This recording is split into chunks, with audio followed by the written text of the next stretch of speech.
Tagal nang nagmamaneho, pero salamat, kukuha na ng lisensya ngayon. Gumagamit ba ng busina, kuya? May busina ba ang motor? Hindi, yung silbato lang. Silbato? Ano pala ang busina?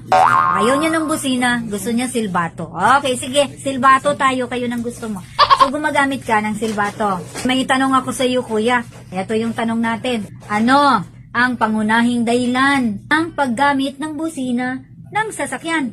Letter A, upang makagawa ng magandang tunog. O letter B, upang makagawa ng ingay. O letter C, upang makapagbigay ng babala para maiwasan ang mga aksidente sa kalsada. Saan daw ginagamit yung busina, kuya? Letter C, makapagbigay ng babala, warning. Pero kung hanggat maaari, na hindi tayo magbusina, noise pollution din yan, di ba?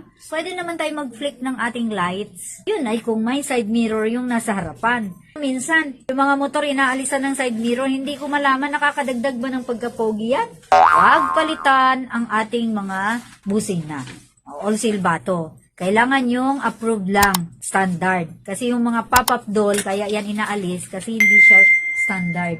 Or authorized siren or whistle.